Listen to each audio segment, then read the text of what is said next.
of your bulletin. Eye has not seen, nor ear heard, nor has it entered into the heart of people, the things which God has prepared for those who love God. Eye has not seen, nor ear heard, nor has it entered into the heart of people, the things which God has prepared for those that love God. And the lesson there is that we don't know what it is, but we trust it's going to be good. The reason why I say that is because there are churches that have a limited view of salvation, and there are churches that only talk about the next life.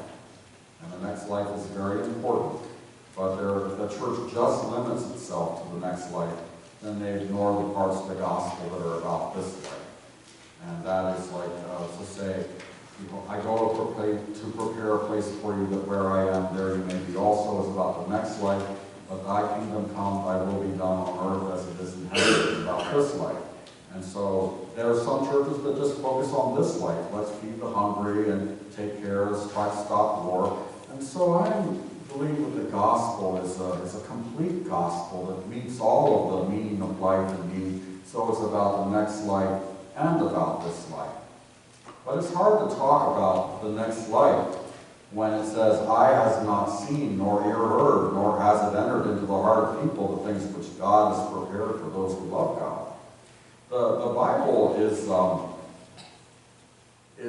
not simple and straightforward when it talks about the different ways of life after death. There are some places in the Bible where it talks about you die and you're dead, that's it. Like annihilation. There's parts, a good bit of the Bible talks about going to Sheol, which is like the land of the dead, which could be poetic, it could be literal. Then there's parts that talk about going to paradise or Hades, the very Greek view. There's the very Jewish view of that you just, nothing happens till the day of final resurrection. And then there's even a couple of places like John the Baptist being Elijah come back, of the possibility of reincarnation. And when they see Jesus walking on the water, they think he's a ghost. So in the Bible, we have annihilation, we have Sheol, paradise, Hades, final day resurrection, reincarnation, and ghosts, all there. So it's not just simple.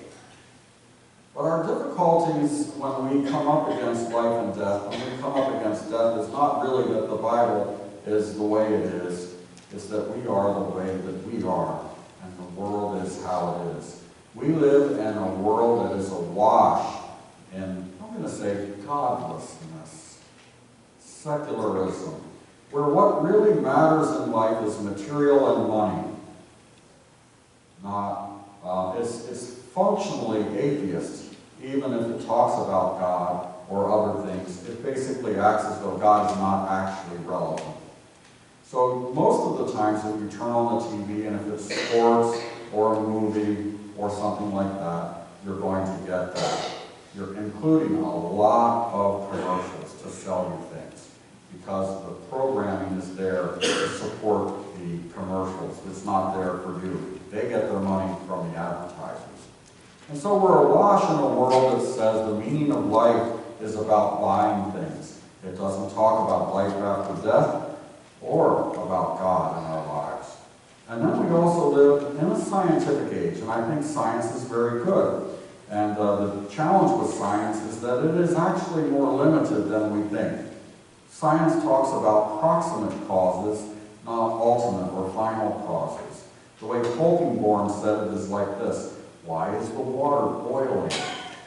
And the one answer from science is that the water is boiling because it's a liquid, but it has a temperature in which it turns to a gas. And so when the barometric pressure, the pressure of the gas around it, and the heat of the water reaches a certain temperature, it then begins to turn into a gas and it begins to boil. And that would be correct. The Polkinghorne thing is the water is boiling because I am making tea. And so the scientific issue is it's looking at proximate causes, how things work, but it doesn't really say why there's anything at all. We come up against some pretty big questions when it comes to life after death. How is it even possible? So I have 4 reasons, which are thoughts. They're not proofs, but they're things to think about. I'm going to offer them to you. Think what you like. Here's my first thought. What's keeping you alive now? I'm going to give you the first option. Food is keeping you alive now. If it weren't for food, you'd starve to death. But if you had food, but you didn't have, you starved to death. Some of us would last a month, a couple months. Some of us would last less, some more. I used to say when I was 30 pounds heavier in the famine, I'm the last to go. But I'm a little thinner now. But the thing is, food keeps us alive, clearly. How about water? We can only go a couple of days without water, and we start to lose our minds, and we can die. Okay, so water might be more critical than food. And then how about air? You can only go a couple of minutes and you're dead without air. How about God? How about God? So one of the ways to think about life after death and life at all is that it's dependent on water and on food and water and air, but God is underneath it all. And without the practice, without the work of God, the flowing of God in the world, nothing would be. So that's the first thought about life after death, is that it's not really material after all, it's divine after all, and first of all. Which is another question about something that's not reducible to physics, and that is, how can there be anything at all? In other words, you may have questions about the afterlife. How about questions about this life? How could this life even be possible? It comes from what? Nothing? It comes from something? Again, it comes from God. So one of the ways to think about life after death is to say, if you believe in life at all, you've already made a leap. So if God did it once, can't God do it again? How is this that we have right now even possible? The third thing. We tend to think that consciousness comes from matter. In other words, thinking and awareness comes from our brains. And so that, and we can see this because if a person gets hit in the head with a bat or something, or has an accident, it can change their personality. It can make them unconscious. It can change them. And so we see as that there being a connection between our brains and our consciousness and our awareness. And so the idea is that matter gives rise to consciousness. But the truth is that consciousness at this point seems to be permanently non-reducible to science. In other words, consciousness does not seem to be something that, even with like a God of the gaps, as we start to say, this synapse makes a person think about an orange, and this synapse over there is what the brain looks like when you say the word blue. But we still don't know what the experience itself is. It seems to be that there are 3 things that are non-reducible to physics, and one of those is physics.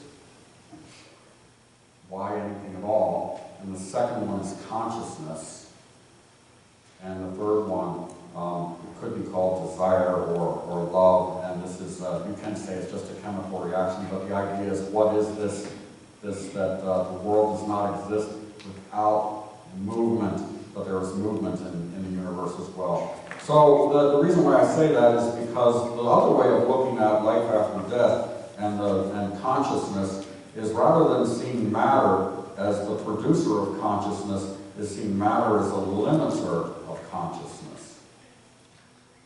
That's a flip that's hard for some people to get their minds around. But the idea is that we are set free. The consciousness, our consciousness, the divine gift of consciousness is limited by our brains, not just produced by our brains. So it's a way of saying that we don't need our brains to be conscious with the reality of God. And there's a last thing to think about. And that is that life is not actually just you all by yourself. It's us together. And so being alive is a part of being in relationships. It's not just that you exist by yourself.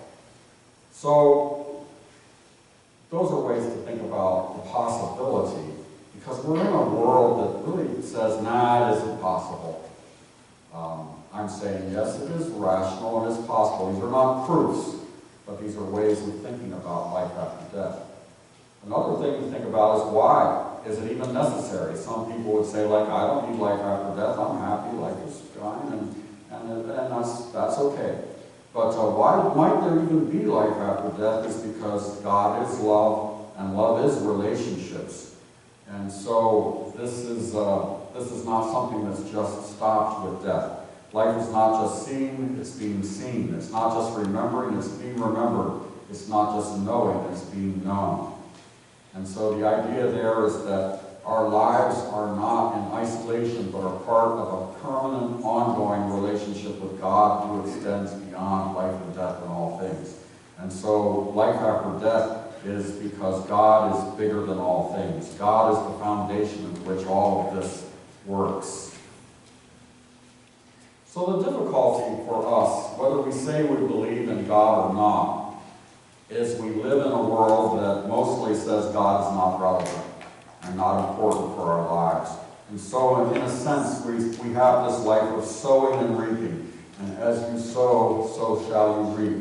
And so if you sow to a kind of godless way where God is not really relevant, then it's pretty common to not have a sense of warmth or clarity or purpose that's related to God. You might find your warmth and clarity and purpose in some other way. So as you sow, so shall you reap. And we can't really help that we live in a world that has very little God in it in terms of what's presented to us, unless we have their eyes of faith, in which case we see God everywhere and all the time. But as we sow, so shall we reap. So this sense of clarity and connection with God that transcends death is something that some people have more than other people have. And partly it's as we sow, so shall we reap. Now I'm diabetic type 2, and I can imagine that if I gained 30 pounds back and started eating donuts and cakes and Snicker bars and drank soda pop for the next couple of months and then went to the doctor, and the doctor would say to me, "What has happened to you? You gained 30 pounds, and I checked your A1C, and it's 12 points or something like that. I mean, it's way up there, you know. You need to, like, are you getting tingling in your hands and all this stuff?" And he'd say, "What are you eating? What have you done?" And I said, "I'm eating little salads with a little bit of, a little bit of olive oil on it." He says, "No way." I says, "Oh, but that's what I eat Sunday morning. The rest of the week I eat cookies and donuts and candy bars and drink soda pop," right? Isn't that how it is for us many times? In other words, if we spend most of our lives as though God is not relevant, then it's going to be hard to walk around with that sense of the sacred. Another part of that is we live in a very human-made world where God is not relevant, and so we can begin to think that God doesn't matter. An example of this is being surrounded by cinder block and cell phones all day. Right? Cinder block and cell phones doesn't feel very sacred, does it? But there's that tree right out there in that river. When we get around things that aren't human-made, it reminds us that this world is bigger than us. And it has a way of awakening something inside of us. A lot of people say they're spiritual, but they're not religious. And they say, "I don't like going to church, but I like going to the woods." Well, they're right, in the sense that there's something about the woods, and there's something about the river, and there's something about the mountain that says something to us that cinder block and cell phones doesn't say. Now, I happen to believe in church, and here we are. But there's some truth in, as we sow, so shall we reap. Another way of looking at it is a farmer. I said, "What you doing there, Ed?" "Oh, I'm a farmer." "Oh, what do you grow?" "Potatoes." He looks at my farm and he says, "He's corn as far as he can see." He goes, "So, you're a potato farmer?" "Yep, I'm a potato farmer." All I see is corn. Oh yeah, well there is some corn, but there's the 2 potatoes right over there. And again, it's the same thing. As we sow, so shall we reap. If we want more of the divine in our lives, more of the love, joy, hope, and peace, these kinds of things, we might plant for that. But if we don't plant for that, we can't really expect, if we're planting corn all the time, to raise potatoes. And so, partly we get what we're looking for. The challenge is that we can just make God so far away that it turns out that it's not, that God doesn't seem very relevant at all. And then sometimes things happen that God breaks through and you realize, holy cow, well, that's maybe not a good term. But like, wow, this really is real. I got to think about life and death and what happens when I die, and what happens when my mother dies, and what happens when my child dies, and what happens in death, and what's it all about? And then whether I have spent my life well growing corn when I said I was a potato farmer. In some ways, church is like therapy for the delusional. It's like we live in a false world where God is not relevant and does not exist, and it is not spiritual, where it's just chemicals bouncing off of each other, and then you die, and who knows where it came from, and who knows where it's going, and that's it, so you might as well buy another product or service. And that's not what the gospel teaches. It teaches that life is important, life does matter, life does have a purpose. The water is not just boiling because that's what water does when you add heat to it. It's that tea is being made. There is a direction in life, and your life matters. The other thing is, why bother? It's hard. It's hard to go against the stream. And you can be happy enough as you are. If you try to change your life, it often is experienced like the crabs in a bucket. The crabs in a bucket is supposedly you take a bunch of live crabs in a bucket, and one of the crabs decides, I'm going to try to climb out of here. Probably it's just doing what crabs do, moving to the left, moving to the right, moving up and down. But one of them starts to go up the side of the bucket, and the other crabs grab it, pull it down, because that's just what crabs do. They grab things and pull things. So that no crabs can get out of the bucket because the other crabs always pull them back in. And so in the same way, if you live your life in a different way, you're like a crab trying to get out of the bucket. It just seems like you get pulled back into the bucket all the time. The bucket of God doesn't matter and might as well just go out and buy another candy bar or something. A life where God is not relevant, where it's about products and services, not really the deep stuff of life. So, why bother? Bother because God is love, joy, and peace, the things we actually need. The things cannot be bought or sold. And even if you see advertising, you see all the beautiful people doing beautiful things together, walking together downtown or at the beach, and parents loving their children, and dogs happily barking, all the good stuff of life. And that's what they show. And then they tie it to a product or service to buy, which they may not necessarily fit. I'm telling you, here is the place where deep inside it does fit. Love, joy, and peace come from authentic relationships, beginning with our authentic relationship with God, and then our authentic relationships with one another. So, the other good news here is sowing and reaping, and that is that a potato is still a potato, even if you have a whole lot of corn. And that means that you may not be able to make yourself some kind of great saint, okay. But my Lord, plant some potatoes. Plant some good things for your soul and for your life, and trust that still a potato is a potato even in a field of corn, meaning that you come to church on Sunday, what praise you pray, what times you become more aware, what times you become more real, what times when you truly see other people and hear other people and connect with other people and with the sky and everything. All of this is a kind of awakening and arriving, and this is all part of the divine life in Jesus Christ. And I'm just saying that that's not to be laughed at, even if it's just a little thing, because all the good things are still good. All the good things are still good. I like to say it that if if you're going to dig a ditch and there's 100 people and each person has a shovel and one person digs one shovel full of dirt and the other 99 people stand there with their shovel and don't dig a single spade full of dirt, that one person with one shovelful has dug more dirt than 99 people with shovels that haven't dug. Right? That's right.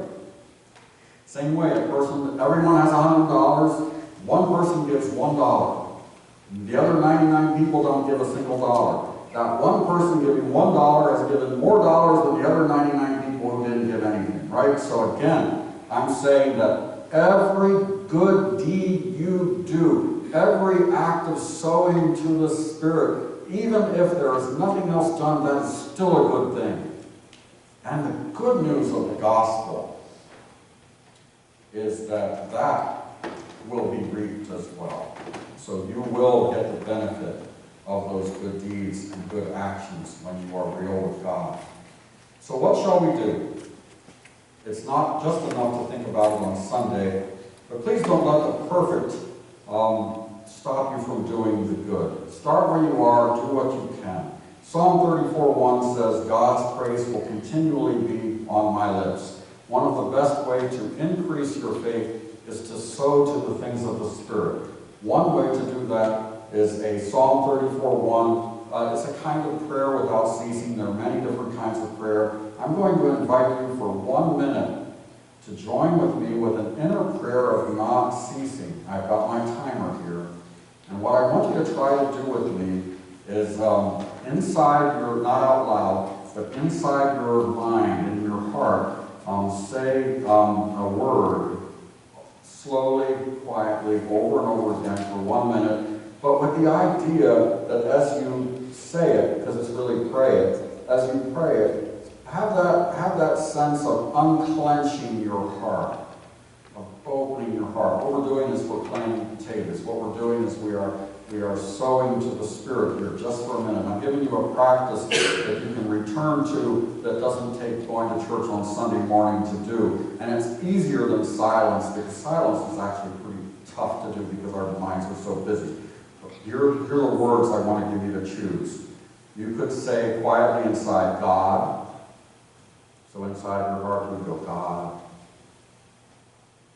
God.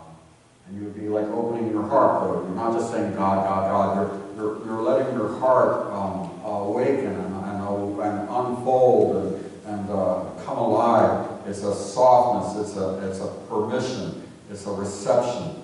And then another word, which of course Jesus gave us, is Father. Father. You want to be really fancy and go Abba, Abba, but that's not what we're used to using because that's not our language. So for us, it might be just to say Father. And if you're concerned about that God is too masculine in that, you can say Mother. It does in the Bible say that God is like a mother who gathers her chicks under her wings. So God is like Father, God is like Mother, male and female, made in the image of God. So you can say Mother for God, and that's legitimate. You can say Jesus, because that is like the human face of the divine for us. So just take a moment and choose God, Father, Mother, or Jesus. Think about one of those. Have you picked yet? Got it? Don't switch halfway through. Because then you'll be like, oh, geez. Oh, God, Father, Mother, Jesus. That'd be too complicated. Pick one. All right. And then for 1 minute, let's say it slowly inside our own minds and hearts with the intention of our heart coming open. And I have this timer right here, and this is a way to sow to the Spirit, and this is a way to actually get in touch with the life after death, and the life before death, and the life that is God in us always. Here we go. I've got my word.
If you want more love, joy, and peace in your life, sow more love, joy, and peace. If you want more life after death in your life, have more life before death in your life.